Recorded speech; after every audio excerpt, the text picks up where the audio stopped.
What is up, my tricksters? It has been a hot minute. You guys are probably wondering where the heck I have been. You're probably like, Ben, where have you been? We haven't seen you in like forever. That's because the deck that I've been working on for my series for December kind of took a little bit of a minute. I ended up going full circle. It was so annoying.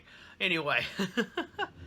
We're going to talk about that in a minute. I'm sure the title of this video gave it away, but I wanted to talk about real quick before we get into this deck profile why this is so important to me. This is for my new little series for this month and just giving you guys a heads up of what to expect for the remainder of the month of December. I'm calling it IRL Deck December, so basically the majority of the videos this entire month will be videos with real decks.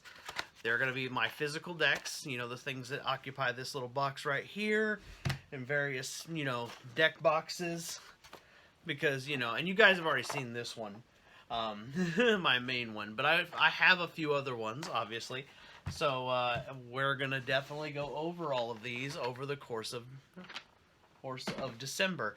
So I decided that we would start with a deck that is near and dear to my heart, a no Dragoon, no problem Dark Magician deck.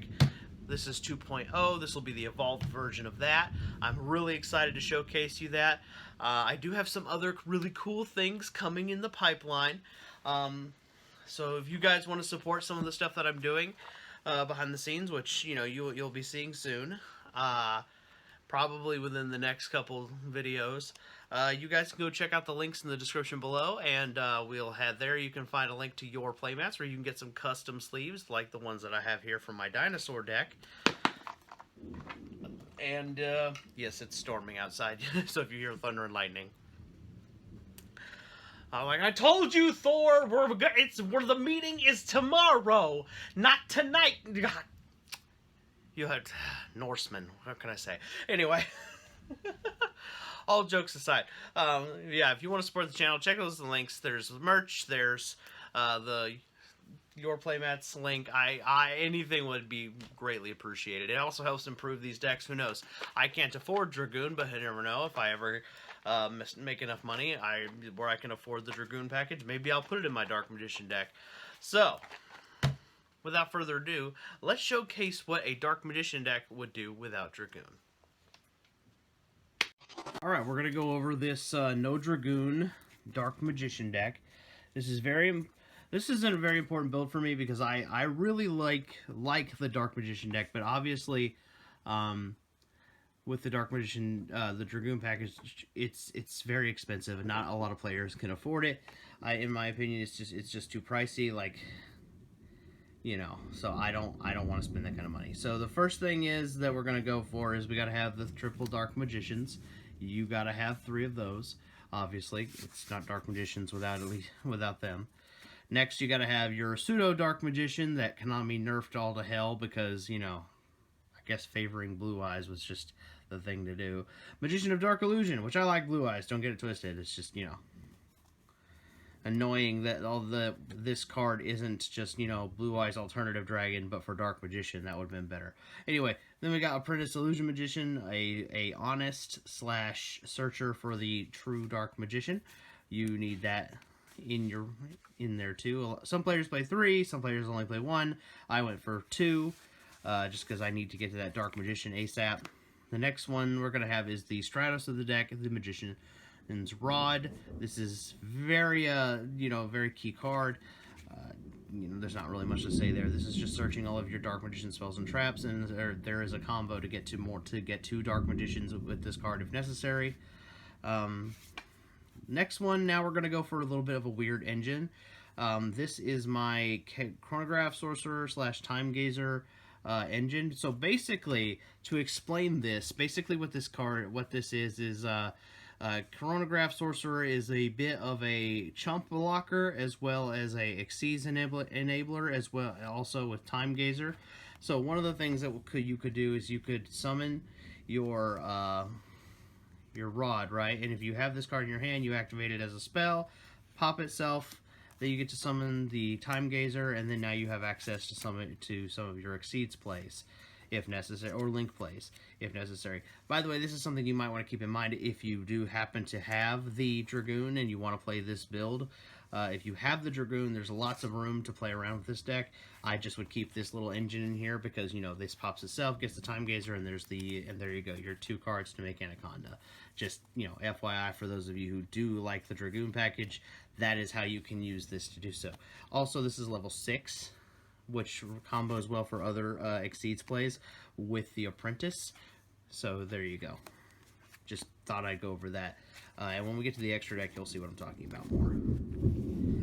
Whoo, Thor is mad. He's gonna have to get over it. Anyway, we got the Upstart Goblin, deck thins, Pot of Dualities, because we don't have to really rely on our special summon, especially if we're going first. It's more about the setup than the special summon.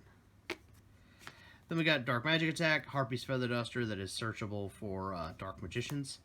Magician's Salvation. Basically, this makes it to where I don't have to play triple of the Eternal Soul. The only thing this card actually just needed more to it than what Konami gave it, to be honest.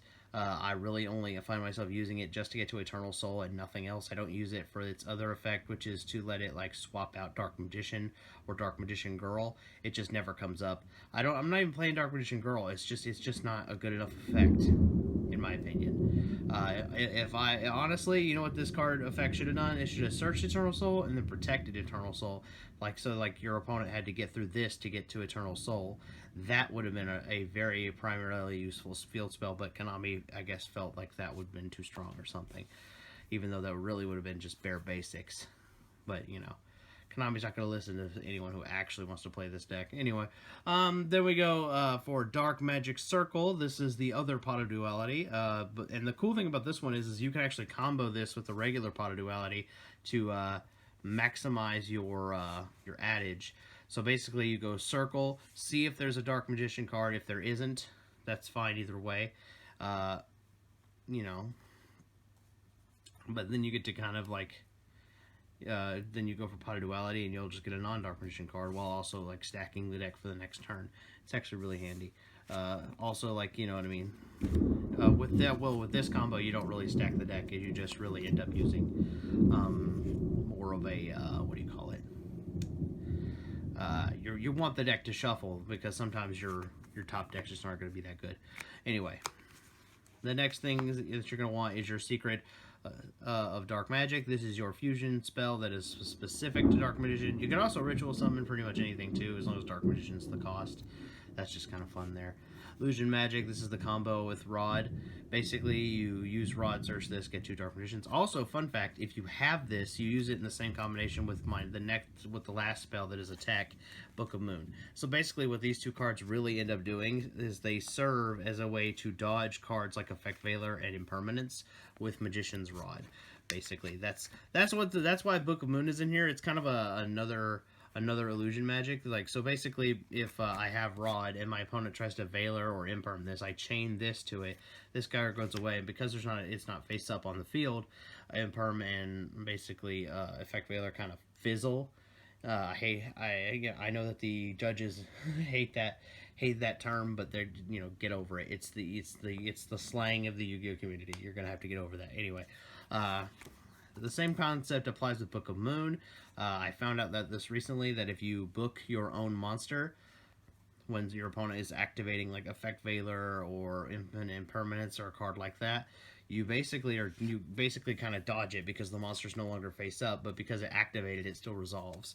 So that's really fun and useful. Also, Book of Moon can also be useful in like forcing out negations, like things like, say, for example, like something like Borreload Savage Dragon. They have to negate this. They don't have a choice. Otherwise, their dragon's going to go defense mode, which they may not care. Oh, well, my life points are safe. You know, it just kind of depends.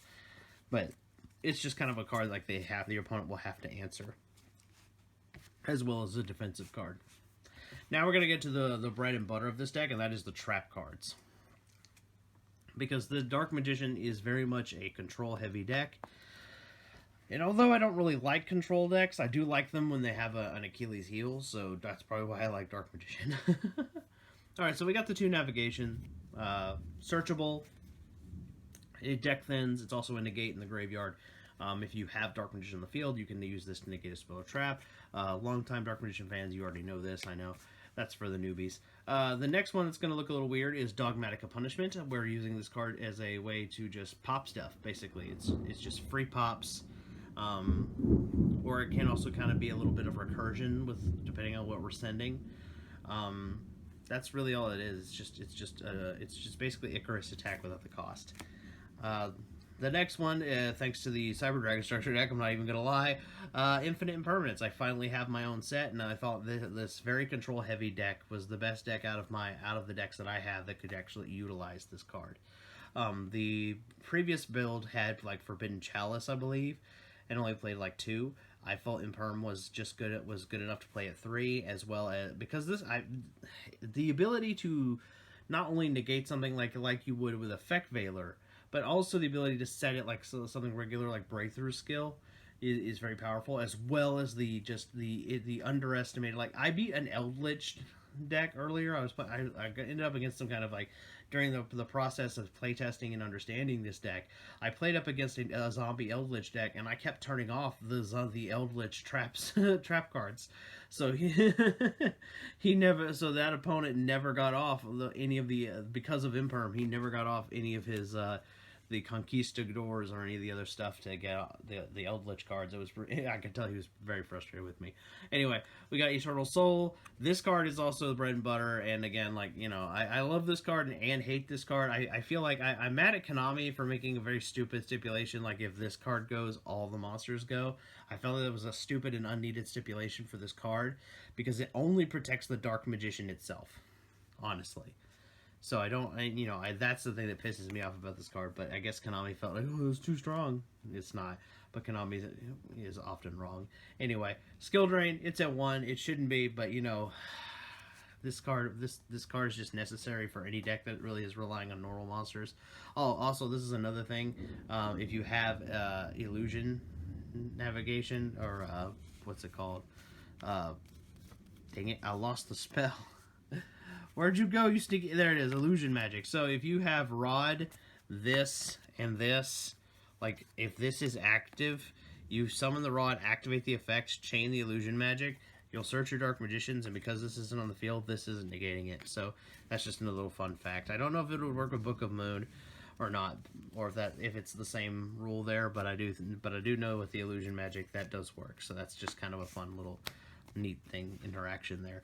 Skill Drain is just very necessary. It kind of turns things into a fist fight, and then once you turn things into a fist fight, Dark Magician does have decent stats, and then Magician's Circle can take care of any other problems. You just keep cycling them out. Then we got 2 Rivalry. This one was inspired by Team Samurai X1. I saw a video he was talking about with Dark Magician, and that it's just kind of necessary.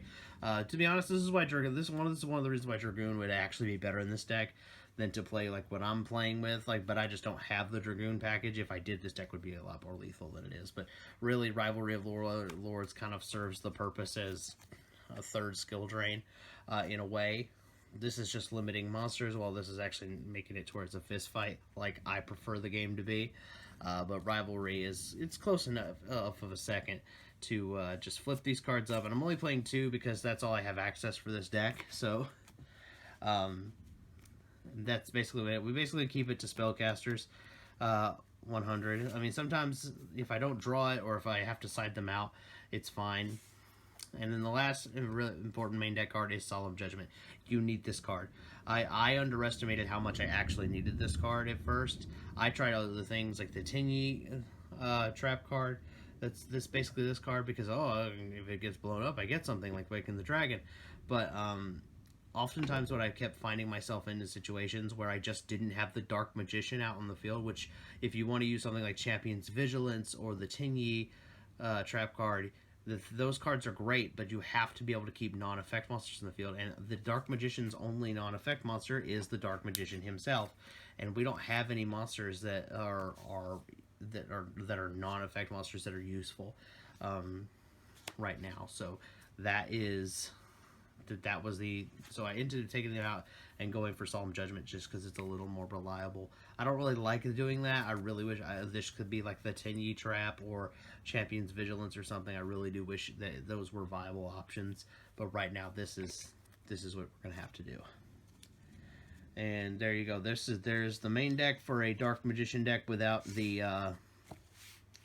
Dragoon. All right, so now we're going to go into the extra deck. Now, the first thing we want to go for is Dark Magician, the Dragon Knight. This is actually one of the only reasons why I even like this, is because I love the interaction between the trap card Eternal Soul and the spell card Dark Magic Circle. And basically, this card's protecting things, and then, of course, it counts as Dark Magician. I really like that ratio of protection. I really like that. So that's the only reason. I really wish and I wish that combo was a lot easier to get out than it is. But unfortunately, it's just not easy enough to get out.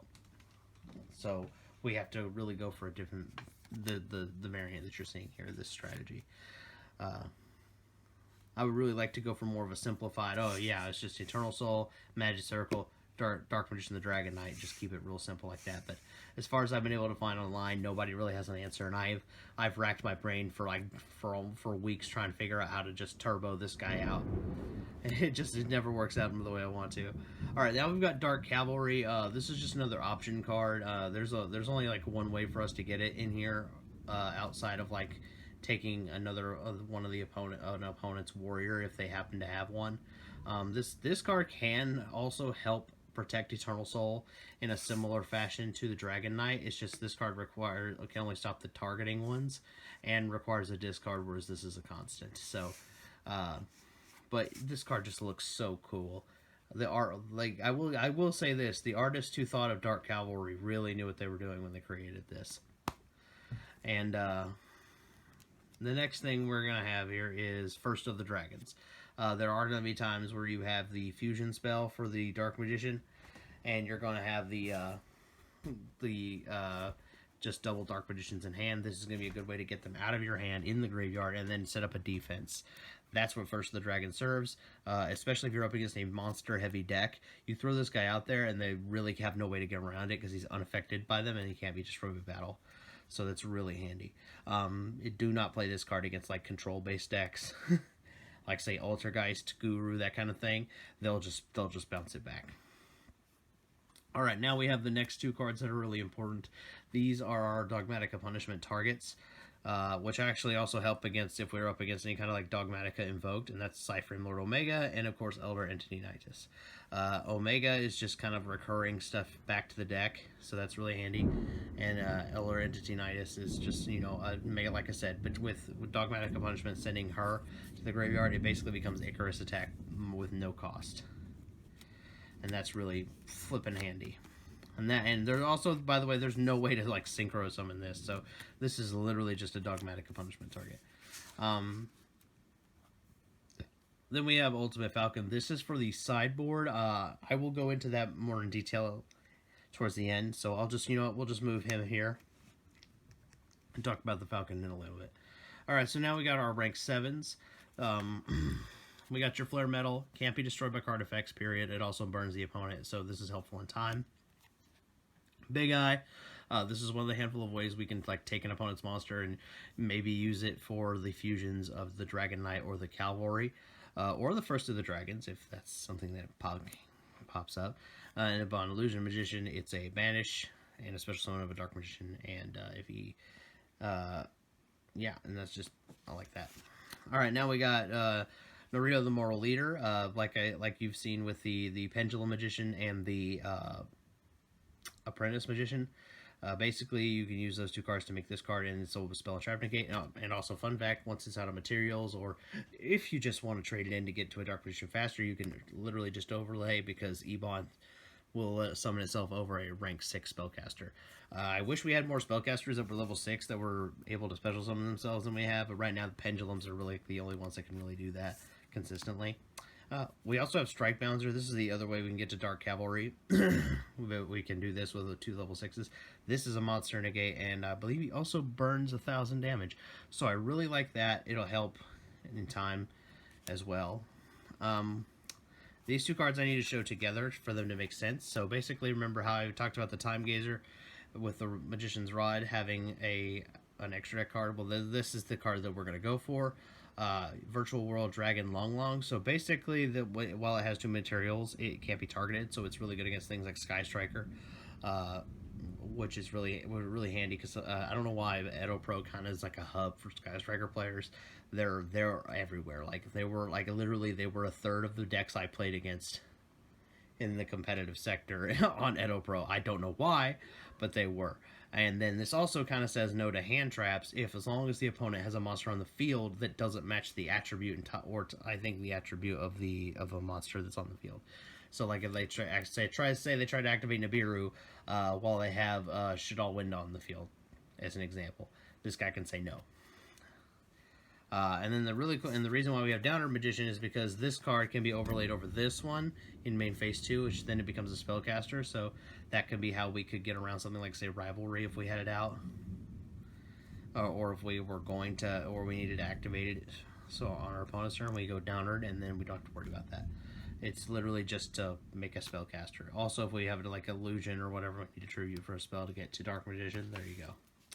And then the last 2 cards are the Link monsters. That we have Nightmare Phoenix because it's just a generic pop, and Imduk the World Chalice Dragon. This is really just a way to basically the combo with this card is you'll be summoning your Dark Magician off something like Eternal Soul, and then basically like during the end phase you'll summon it, and then you'll turn it to this on your turn. Then you'll summon it back with Eternal Soul, and then if you have the fusion spell that's for Dark Magician, boom, there's your Dragon Knight. Now, we need to go over, before we to talk about this card, we have to go into the sideboard, but I don't really want to talk about everything about the sideboard. So I'm not going to reveal my entire sideboard, just because like it isn't really relevant. But there are 2 cards that are extremely relevant for this deck, and that is Waking the Dragon. So basically, after game 1, your opponent now is going to have a target on the back of Eternal Soul. They're going to see this card, and this is going to be, and they're going to want to get rid of this. And they don't really care if they have to get rid of this through cards like Heavy Storm or Twin Twisters. A lot of times seems to be like a lot of players are also lightning storming away the board. So basically what we're doing is we're playing Waking the Dragon as a way to punish the opponent for trying to get rid of this. There are some times where they'll see us add it with like Circle, and then we'll set it. So the fun part is when you have this in hand, you'll shuffle off your hand, and then you'll set 2. And sometimes in the effort of trying to get rid of this so you don't get a chance to use it, they end up hitting this, and then we get to summon Big Bird here that says, you know, get vaccinated, fuck off. I'm just kidding. that was a bit of a mean joke, but you get the idea. Basically, the big chicken here comes out, and he's a 3-500 beat stick who just doesn't care about any of the effects on the field, including Eternal Soul if they do manage to hit it. So that's just the only reason why it's in here. This is the only side card you're going to see, because the sideboard outside of this is very up for interpretation. Everybody's locals is a little different. Some people's are more competitive than others. Some people's, like every locals I've ever been to is so competitive these days, and I would like it to be a little more relaxed, but at the local level. But my locals is just not that way. They are very much like we are playing meta decks, and we are ready to fight everything. So it has warped my mindset where I'm not comfortable playing without thinking about the meta and thinking about like popular cards when I even build casual decks like this one. So it's like, oh, I don't want to get stomped, and even then, Edo Pro will still find a way. Because you want an example of what an Edo Pro hand would look like for me? Here you go. Here's what an Edo Pro hand is going to look like for me. There you go. There's your Edo Pro hand. Or something like this. Let's see here.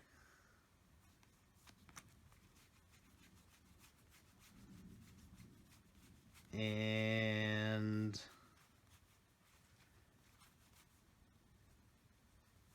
there. Like, there you go. There's another example of like an Edo Pro hand I come across. The Edo Pro, I don't know what it is about Edo Pro, but they really don't like me over there. So they literally give me hands that look like that. All the time. I don't know why. I think Edo Pro just doesn't like that I play like casual decks, I guess. So they're gonna go out of their way to extra brick them, I guess. I don't fucking know. Or it's just you know, I'm sure it's just bad luck, but you know, all in all seriousness, I'm sure it's just bad luck, but you know, it is what it is. Anyway, guys, I hope you guys like this. I hope you guys are ready and excited for IRL Deck December. That is this whole event that I'm doing this month. For this month of December, all of my deck profiles will be deck profiles like these. You're going to see some of the actual cards that I own. And I hope you guys really like them.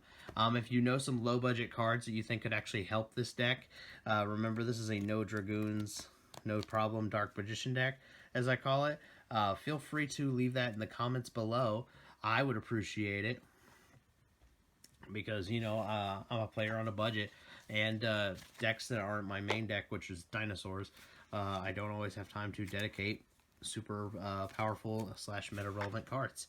So if you know something that's like cheap and easy for me to get, you know, that's like, you know, $1 or something, then great. I'll be glad to hear it in the comments below. If you're new to the Ben 10,000 YGO channel, please consider subscribing.